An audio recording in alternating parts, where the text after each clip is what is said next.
నిధి తీసుకొచ్చినాం. ఇవాళ మక్తల్ నారాయణపేట కొడంగల్ ఎత్తిపోతల పథకానికి 4,000 కోట్ల రూపాయలతోని 1,30,000 ఎకరాలకు నీళ్ళు ఇచ్చే మన జీవనాధారం ప్రతి ఎకరాకు నీళ్ళు ఇవ్వాలని ఇవాళ పథకం తీసుకొచ్చినాం. ఈ పథకాన్ని నేను సూటిగా ఆరోపణ చేస్తున్న డీకే అర్ణమ్మ మీద. ఆనాడు కిరణ్ కుమార్ రెడ్డి గారు ఇవ్వడానికి సిద్ధమైన అడ్డం పెట్టి మక్తల్ నారాయణపేట కొడంగల్ ఎత్తిపోతల పథకానికి అడ్డుపడ్డది ఆ రోజు డీకే అర్ణమ్మ. ఆ రోజు అడ్డుపడ్డామే ఈరోజు మనం తెచ్చుకుంటే చూసి ఓర్వలేక ఇవాళ మనల్ని దెబ్బతీయాలని చూస్తున్నారు. ఆమెనే మంత్రిగా ఉండే. ఈ పక్కనే నాది నారాయణపేట మక్తల్, ఇక్కడనే నేను పెరిగినా అన్నది సంతోషం. తల్లి నువ్వు ఇక్కడనే పెరిగినావు, మేము కూడా ఒప్పుకుంటాం. మీ అమ్మమ్మలో ఊరు కూడా గీనే మన మండలమే, మద్దూరు మండలం. ఏ ఊరే? ఈ పక్కనే పెదిరిపాట్ల ఆమెకు చుట్టాలు ఉన్నారు, నాకు కూడా తెలుసు అర్ణమ్మ చుట్టాలు. మరి ఎందుకమ్మా మాకు కృష్ణా జలాలు రాకుండా అడ్డుకున్నావు? ఎందుకమ్మా మాకు కృష్ణా వికారాబాద్ రైల్వే లైన్ రాకుండా అడ్డుకున్నావు? ఎందుకమ్మా నువ్వు మంత్రి పదవి దిగిపోయే వరకు మా మద్దూరు కోస్గికి డబుల్ రోడ్ ఇవ్వలేదు? ఎందుకమ్మా దామరగిద్ద నుంచి మా మద్దూరుకు డబుల్ రోడ్ వేయలేదు? ఎందుకమ్మా మా మైపినగర్ నుంచి చించోలి వరకు రోడ్డు గుంతలు పడి 3 గంటలు పట్టేది కోస్గికి రానికే ఎందుకు వేపియలేదు తల్లి? ఎందుకు మాకు మన్నెగూడ నుంచి గుల్బర్గా వరకు మా రోడ్లు ఎందుకు బాగు చేయించలేదు? మా గ్రామాలలో స్కూల్ ఎందుకు కట్టియలే?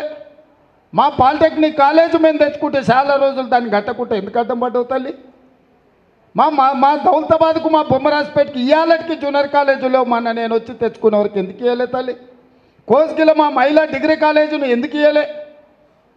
ఇవన్నీ ఇవ్వకపోయినా ఆమె నేనేదో కక్ష కట్టినా అర్ణమ్మ గారిని నేనేదో అవమానిస్తున్నాను అంటారు.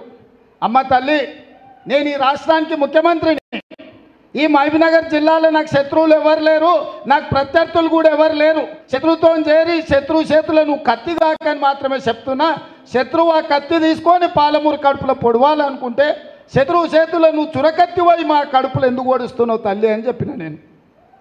ఇవాళ 10 ఏళ్ల నుంచి మీ నరేంద్ర మోడీ ప్రధానమంత్రిగా ఉన్నాడు. భారతీయ జనతా పార్టీ ఉపాధ్యక్షురాలుగా, జాతీయ ఉపాధ్యక్షురాలుగా నువ్వు ఉన్నావు. ఎందుకు మా పాలమూరు రంగారెడ్డి ఎత్తిపోతల పథకానికి జాతీయ హోదా తీసుకురాలేదని నేను అడిగిన. ఎందుకు మా కృష్ణా వికారాబాద్ రైల్వే లైన్ పూర్తి చేయలేదని అడిగిన. ఎందుకు Mahabubnagar Raichur road national highway అయితే పనులు పూర్తి కాలేదని అడిగిన. ఇవే కదా నేను అడిగిన. ఇవాళ మాకు అవకాశం వచ్చింది చేసుకుందాం అంటే మళ్ళా నువ్వు నరేంద్ర మోడీ చేతిలో కత్తివై ఇవాళ మా పాలమూరు కడుపులో ఓడుస్తుంటే వద్దు తల్లి అని చెప్పిన. నాకు నీకు పోటేంది తల్లి? ఏంది నీ దగ్గర ఉన్నదేంది? నేను ఆశించేదేంది? ఈ రాష్ట్ర ప్రజలు నన్ను ఆశీర్వదించి రాష్ట్రానికి ముఖ్యమంత్రి చేసినారు. ఈ జిల్లా ప్రజలు 14 సీట్ల 12 సీట్లు గెలిపించి 100% పాలమూరు బిడ్డలు నాకు అండగా నిలబడి పాలమూరు అంతా నీ వెనకాల ఉన్నాం. నువ్వు కొట్లాడు, మేము నిలబడి నిన్ను ముందుకు నడిపిస్తామని పాలమూరు అంతా నా ఎంబడి నిలబడ్డది. నాకు నీ మీద ఎందుకు అసూయ ఉంటుంది? నీ మీద ఎందుకు కోపం ఉంటుంది? మీ మీద ఎందుకు ద్వేషం ఉంటుంది? నాకు నీకు పోటేంది, పొంతనేందమ్మా?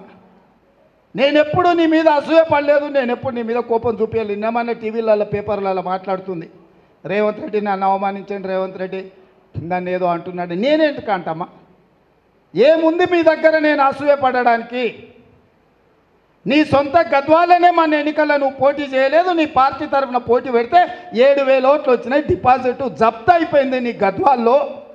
నీ సొంత ఊర్లోనే డిపాజిట్ పోయినాక, నీ సొంత ఊర్లోనే నీ సొంత పార్టీ ఆగమాగమైనాక నేను ఆవిడ మీద ఎందుకు బాధపడతా? లేకపోతే ఆవిడ మీద ఎందుకు కోపం పడతా? ఏంది మన ఇద్దరికి ఎందుకు? ఈ జిల్లాలోనే స్పష్టంగా చెప్తున్న మీడియా మిత్రుల ద్వారా, ఈ మహబూబ్నగర్ జిల్లా పాత ఉమ్మడి జిల్లాలో నాకు ప్రత్యర్థులు లేరు, నాకు శత్రువులు లేరు. ఎవరైనా ఈ పాలమూరు బిడ్డలే. ఆ పాలమూరు బిడ్డలు ఈ ప్రాంతం అభివృద్ధి కోసం సహకరించాలనేది నా ఆలోచన తప్ప నాకెవరి మీద ఎలాంటి ద్వేషం లేదు, నాకు ఎలాంటి కోపం లేదు. నా పట్టుదల అంతా ఒక్కటే. లేక ఒక అవకాశం వచ్చింది. ఈ అవకాశం జారవిరుచుకుంటే మళ్ళీ 100 ఏళ్ళైనా ఈ పాలమూరుకి ఇట్లాంటి అవకాశం రాదు. 75 ఏళ్ల కింద మొట్టమొదటి హైదరాబాదు రాష్ట్రానికి బూరుగుల రామకృష్ణారావు గారు ముఖ్యమంత్రి అయితే మళ్ళా 70 ఏళ్ల తర్వాత ఇవాళ మన పాలమూరుకు ఒక అవకాశం వచ్చింది. ఆనాడు పూర్తి స్థాయిలో అభివృద్ధి జరగలేదు కాబట్టి 70 ఏళ్ళు మనం ఎదురు చూడాల్సి వచ్చింది, కళ్ళల్లో ఒత్తులు పెట్టుకొని చూడాల్సి వచ్చింది.